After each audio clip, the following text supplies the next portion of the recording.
पहले सुन लेते हैं। मिल जाएगी, कुछ पॉइंट्स रह जाते हैं सारे मिल जाएगी, ले लेंगे। मेरा ये सौभाग्य है कि सरकार बनने के पश्चात मुझे ये 5वां अब हमने जो प्रयास किया उसमें बहुत बड़ा जो है बजट का हिस्सा उसमें हमने जो है वो समर्पित किया है। और सबसे बड़ी बात तो ये है कि 60 साल की आयु के ऊपर सभी को अब आय सीमा में छूट के साथ पेंशन का प्रावधान करने का हमने इस बजट में घोषणा की है। और इसके कारण जो है वो जहां हम पेंशन पर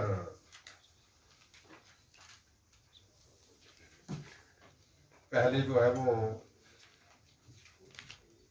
450 करोड़ रुपए खर्च करते थे और आज वो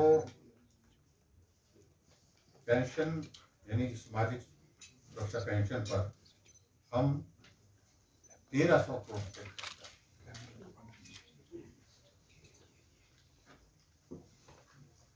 ये बहुत बड़ा जिसको मैं कह सकता हूँ कि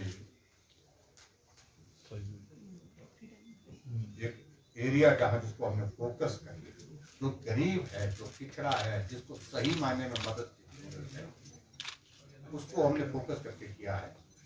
और जहाँ गरीब वहाँ हम, इस बात को हमने सुनिश्चित किया है।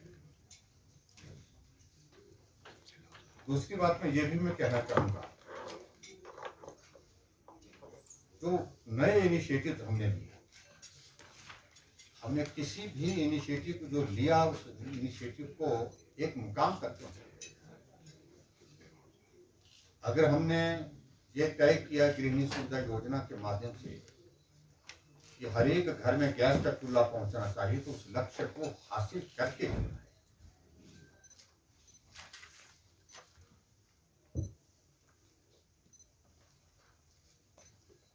और उसमें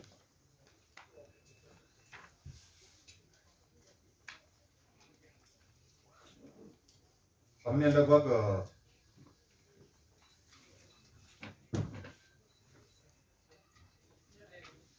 3,25,000 गैस के कनेक्शन दे करके उस लक्ष्य को पूरा किया।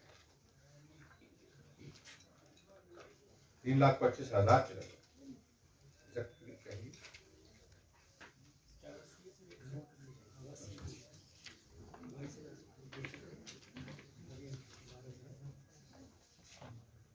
और उसके बाद दूसरा एक लक्ष्य हमने इस बात को भी फोकस किया, जहां हिमाचल प्रदेश में 3,500 और 4,000 के करीब हाउसिंग स्कीम के अंतर्गत मकान दिए जाते हैं। वहां हमने अब की बार 22-23 में जो है वो 13,000 आवास जो है वो देने का हमने लक्ष्य निर्धारित किया। हम कई गुना उससे ज्यादा बढ़े। हालांकि हिमाचल प्रदेश में इस बात से हम सहमत है कि हर आदमी के पास घर है, लेकिन किसी के पास अच्छा घर हो, इस बात को सुनिश्चित करने की दृष्टि से। और 22,000 लोगों को हम जो है वो अभी तक जो है वो हाउसिंग स्कीम के अंतर्गत मकान दे चुके हैं। यानी कि फिर भी लक्ष्य एक गरीब आदमी को मदद करना।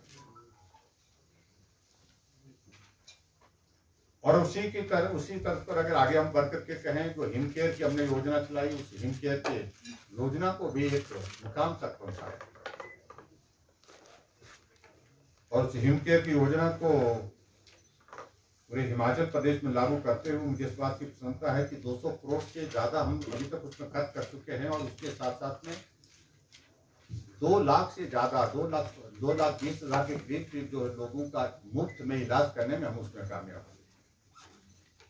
और ये भी गरीबों के लिए समर्पित, गरीब आदमी जो अपना इलाज नहीं कर सकता उसके लिए। इस दृष्टि से हमने ये सारा इनिशिएटिव किया और उस योजना को आगे बढ़ाया। और इसके अतिरिक्त आप देखेंगे सारे जितने भी हमारे छोटे छोटे एक दिहाड़ीदार की दिहाड़ी बढ़ाना, और अब की बार मैं समझता हूं कि शायद लेकिन आज तक के इतिहास में 50 रुपए की इंक्रीज आज से पहले कभी नहीं हुई है एक साथ।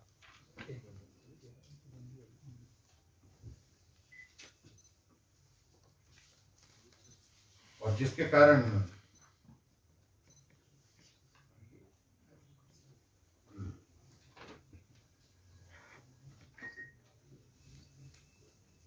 जो हमारे जितने भी हमारे जो आउटसोर्स एम्प्लॉयज हैं उनको भी उसमें लाभ मिलेगा। और जो पैरा वर्कर्स हैं उन सबको, जैसे आंगनबाड़ी के लिए हमने तय किया कि आंगनबाड़ी के लिए 1,700 रुपए की इंक्रीज की है, और हमारे ही कार्यकाल में 4,500 की इंक्रीज की है। आशा वर्कर के लिए 1,825 रुपए की इंक्रीज की है। ये भी उनके इसमें जो है सबसे बड़ी इंक्रीज आज तक के इसमें है, और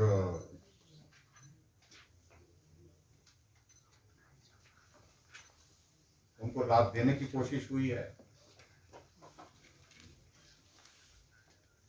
दिहाड़ीदार की अगर 50 रुपए के हिसाब से हम बात कहें, जिसका मैंने जिक्र अंदर भी कर लिया है, उस पर मैं यही कहना चाहूंगा कि अब दिहाड़ी जो है वो 350 रुपए हो जाएगी, और हमारे ही कार्यकाल में 4,200 रुपए प्रति माह का लाभ एक दिहाड़ीदार को इन 4 वर्षों में मिला है। इस 5वें बजट में मिला करके मिला है, जो आज तक के सभी बजटों में संस्थाओं के सबसे ज्यादा है। और इसलिए सभी कैटेगरीज का मैंने जिक्र करूंगा, उस पर बहुत लंबा वक्त लगेगा। तो सभी कैटेगरीज का टोटल कितना भार पड़ा है स्टेट गवर्नमेंट के ऊपर?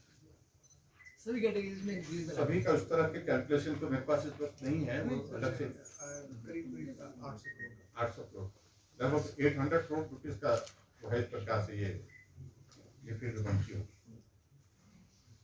वाटर कैरियर का बढ़ाया, मिड डे मील का बढ़ाया, सिलाई अध्यापकों का बढ़ाया, आंगनबाड़ी सहायिका का बढ़ाया, मिनी आंगनबाड़ी का उनका बढ़ाया, पैराफिटर का बढ़ाया, जिनके जल रक्षक का बढ़ाया, और इंक्रीज भी सब्सटेंशियल इंक्रीज किया। अदरवाइज क्या होता था, 50 रुपए 100 रुपए की इंक्रीज ऐसी होती थी, उसके बाद इंक्रीज जो एक बहुत बड़ी इंक्रीज उसमें की है इस महंगाई की स्तर।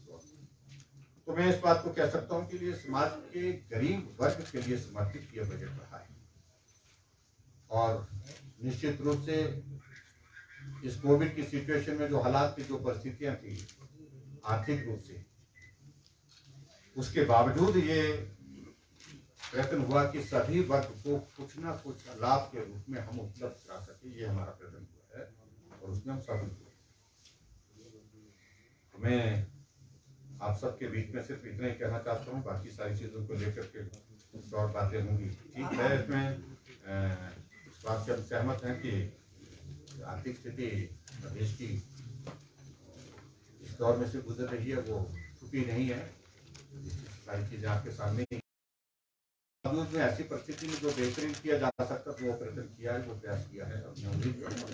आपने स्ट्रेस किया है सोलर एनर्जी के ऊपर, सोलर और एग्रीकल्चर के ऊपर जी। इसमें सोलर में स्पेसिफिकली हर रूफटॉप के ऊपर आपने लगाया है, तो कुछ इंसेंटिव गवर्नमेंट देगी उनको पर किलो ये टोटल बजट का 1/5 जो है वो लोन पेमेंट रीपेमेंट जहाँ इंटरेस्ट में जाएगा, तो इसको रिड्यूस करने के लिए कोई फोकस है इस पे? 21% वो जा रहा है, 100 रुपए में से 21 रुपए उसमें जाएगा। निश्चित रूप से बड़ा हिस्सा सैलरी में, पेंशन में और लोन की रिकवरी में और सारी चीजों में जा रहा है, इसमें तो दो राय डेवलपमेंट में कितना लगेगा? लेकिन फिर भी उसके बावजूद गवर्नमेंट के लिए हमारे पास टोटल कितना बच रहा है? एक्चुअली सर ऐसा है कि जो बजट के सोर्सेज जो हैं वो हमारे एक तो स्टेट के ओन रेवेन्यूज होते हैं। ओन रेवेन्यू दो प्रकार के होते हैं, एक टैक्स रेवेन्यू होता है, non tax revenue. Non tax revenue जैसे पावर से तो करीब 25% जो है वो हमारा यहाँ से आता है। उसके बाद सेंट्रल गवर्नमेंट से आता है करीब 48% सेंट्रल गवर्नमेंट, और उसके बाद जैसा कि आपने कहा कि 20-22% जो है वो बोरोइंग से आता है। रेवेन्यू रिकवरी में भी फॉल है इस बार? नहीं, इस वक्त आप ये देखिए कि यही सबसे बड़ी एक हर्ष की बात है, इसको माननीय मुख्यमंत्री ने भी बताया कि पहली बार बहुत सालों के बाद ऐसा हुआ है कि जो शेयर इन सेंट्रल टैक्सेस है वो जो केंद्रीय सरकार ने जब अपना बजट प्रस्तुत किया था मार्च 2021 में, तो जो बताया था उससे 600-700 करोड़ इस बार ज़्यादा आया। और यही हमें उम्मीद है, यही एक आशा है कि ना केवल हमारा शेयर इन सेंट्रल टैक्सेस 22-23 में बढ़ेगा, बल्कि हमारे अपने टैक्सेस भी करीब 15%। अमाउंट कितना होगा sir? It's likely to go up to how much? I'll just come to that. But first, let me tell you that there's a para in the budget which very clearly says that there has been an increase of 15% in the tax revenue in the state. We expect a similar increase in the coming year also. But as I was telling you कि करीब हमारा जो अपने state revenue है करीब उसमें 12% का increase लगाकर we are expecting tax and non-tax revenue will give us somewhere between 13 to 14,000 crores, which is an increase of about 15%, and after a very long time because of COVID, तो हम तो down ही थे, तो ये एक बहुत अच्छी बात है कि वर्तमान वर्ष में भी we have gained both from center as well as our own resources, और इंशाअल्लाह अगले वर्ष में भी दोनों ही सोर्सेज से we expect more of revenue. Loan burden कितना है सर? जो लोन बर्डन है आपने 63,200 करोड़ बोला था बजट में, वो कितना दर्शाया गया है? उतना ही दर्शाया गया है, लेकिन उसमें जरूर है कि जो हमारी जो बोरिंग लिमिट जो है, बोरिंग लिमिट जो है आने वाले 62,300 as on 21st of February. One has to understand that there are two things. One is your authorization for a particular year. Year has not ended so far. Year जो है वो मार्च में खत्म हो, but जैसा कि माननीय मुख्यमंत्री जी ने दो as on today, and that you can find in the FRBM statement also. ये डिफिसिट कैसे मीट कर रहे हैं? डिफिसिट जो बजट में है, how are you meeting by loans or by what? ये देखिए जिस प्रकार से बताया यहाँ पे जी ने कि अपने सोर्सेज से और माध्यम से यही अपने सोर्सेज जो रेवेन्यू के सर लास्ट और ईयर उसके अलावा जो केंद्र सरकार से जो हमको मदद मिलती है विभिन्न योजनाओं में, उससे सारी चीज को इसको ब्रिज करने की कोशिश करते हैं। लास्ट ईयर जो हमारा ग्रोथ था, last year we had a negative growth of 6.5 6.2 और इस बार 8.4 का हम ग्रोथ दिखा रहे हैं, तो कैसे हुआ? 14.5 का ग्रोथ कैसे हो गया एक साल में? Despite COVID. नहीं, डिस्पाइट कोविड में इस बार तो क्या है, तो रेवेन्यू हमारे इम्प्रूव हुए हैं। और दूसरी बात, सबसे बड़ी बात यह है कि हमारे एग्रीकल्चर और हॉर्टिकल्चर सेक्टर ने बहुत सपोर्ट किया। क्यों sir, it was a bumper crop of apple, that is a, but आपको ये भी समझना होगा कि when you look, पर उससे पहले सर एक बात मैं जोड़ना चाहूँगा, जब रिसोर्सेज की बात है, मुख्यमंत्री महोदय के स्पीच में भी लिखा है कि इस वर्ष 600 करोड़ रुपए के कैपिटल के लिए Special central असिस्टेंस आई, और आपने देखा होगा कि अगले बजट में केंद्रीय वित्त मंत्री ने उसको पूरे देश के लिए उसको बहुत बढ़ा दिया है। So that is also something which we are looking for in the next year. जो आप इकोनॉमिक सर्वे की बात कर रहे हैं, we have to see it is not a simple mathematics that you move from minus, it was अनुमान था -6.2, but when the final figure came it was 5.2. 13% 13% की increase है। 13%, ये ऐसा लीनियर नहीं है, because you have to see the base has also come down, isn't it? तो important चीज आप क्या देखिए कि the GSDP has increased by about 18,000-19,000 crores. So that is an absolute number. ये जो है ये रिलेटिव नंबर होते हैं, क्योंकि हर बार इकोनॉमिक ग्रोथ जो होती है उसका एक बेस होता है। तो क्योंकि पिछली बार नेगेटिव हो गई थी, तो ऑब्वियसली बेस लोअर था, तो in less effort the return was more. Lockdown का भी फर्क पड़ा होगा। But important thing is to see that the GSDP has increased, and another very important thing is to see that the per capita income has increased by almost 10% despite COVID. So आप देखिए कि that gives you an idea that the economy is recovering and is on the right track. ये per capita income कैसे बढ़ गई? Com sector में, horticulture में, fisheries में बहुत बड़ा आपने फोकस किया है। What is the vision now you have? You have only few months. एक तो सबसे बड़ी बात है कि एग्रीकल्चर सेक्टर में और हॉर्टिकल्चर सेक्टर में हमें अभी भी उम्मीद है कि ऐसे संकट में जब इसी सेक्टर ने हमको मेजर सपोर्ट किया, तो आने वाले समय में इस पर फोकस करना चाहिए और ज़्यादा बेहतर ढंग से फोकस करें, और बेहतर काम करने के कारण जो है उसमें प्रदेश की इकोनॉमी को बहुत बड़ा बल दे देगा। और जहाँ तक ये जो नए कुछ इनिशिएटिव की दृष्टि से जहाँ हम अभी तक ज़्यादा एक्सप्लोर नहीं कर पाए थे, जैसे फिशरीज का आपने उस पर फोकस किया है, जिसमें और ज़्यादा स्कोप है, गुंजाइश है, संभावना है, तो इसलिए इस दिशा में हमको आगे बढ़ना चाहिए, काम करना चाहिए। एक जेंडर बजटिंग का एलिमेंट भी है बजट में, so what is the actual objective? दो इनिशिएटिव आपने देखे होंगे जो सर ने पिछले बजट में घोषित किए थे कि हम लोग बहुत साइंटिफिकली प्रॉब्लम्स को स्टडी करेंगे। नीति आयोग के एक मेंबर रमेश चंद जी के साथ मिलकर हमने एग्रीकल्चर सेक्टर में रिफॉर्म्स और एग्रीकल्चर सेक्टर में जो इनिशिएटिव्स लिए वो उनकी रिपोर्ट के आधार पर दिए। सो इट वाज नॉट कि they came just all of a sudden. It was a very scientific study which Professor Ramesh Chand conducted for Himachal agriculture and horticulture. Second thing, the second big initiative which was taken by sir last budget was that हम बच्चों के कुपोषण के लिए study करवाएंगे। वो हमने doctor Paul के साथ मिलकर करी। तो आज जो आपने मुख्यमंत्री बाल सुपोषण योजना देखी और उसके 7 पिलर्स को सर ने बोला, that is also again based on consultation with the NITI Aayog. So I am saying that whatever has been announced today has a very deep scientific analysis by none other than NITI Aayog members themselves. बाकी आप कुछ gender पे जो आप कह रहे थे ना, जेंडर वाली बात है। जेंडर पे ऐसा है कि जेंडर में for the first time we have come up with a gender state. There are not many states with two. इसमें स्कीम को 2 भागों में बांटा गया and this will progress and improve over years. ये वो स्कीम्स हैं जो 100% women. So you will find a complete list और उसमें कितने बेनिफिशियरीज। और दूसरी वो स्कीम्स हैं जो यूनिवर्सल स्कीम्स, वो सबके लिए हैं, लेकिन उसमें ये देखा गया है कि उसमें से महिलाओं को कितना हिस्सा जा रहा है। And it's a very happy picture for the state. For example last time जैसे सीएम साहब ने घोषणा की कि संबल नारी की 65 से 70 को खुल गया, तो that is 100% women। This time CM has declared 60 to 70। So 60 to 60, that is a universal scheme. So next year we will tell you कि how many women will. Sir gender पिछले साल का जो बजट था ग्रुप जो है हाँ sir, उसमें सर बहुत बड़ा महिला सशक्तिकरण योजना है। 4 और 5 बहुत बड़ा फोकस किया है। रिवॉल्विंग फंड बढ़े, दोनों जो ग्रेड 1 और ग्रेड 2 डिस्ट्रिक्ट्स का अंतर था इंटरेस्ट सबवेंशन का, वो कम कर दिया, बिल्कुल बराबर 4% पे कर दिया। जो कृषि सखी, पशु सखी, बैंक सखी काम कर रही है, उनकी डेली जो पहले थी 350 वो बढ़ा के 500 करी। इसी तरह से प्रधानमंत्री जीवन सुरक्षा योजना को कवर किया। तो ये सारे इनिशिएटिव सर, एक वो जो मुख्यमंत्री स्वावलंबन योजना में a very important component 35% subsidy to ladies. Even in natural budget, natural zero budget families, there are women. हाँ, yes, there are.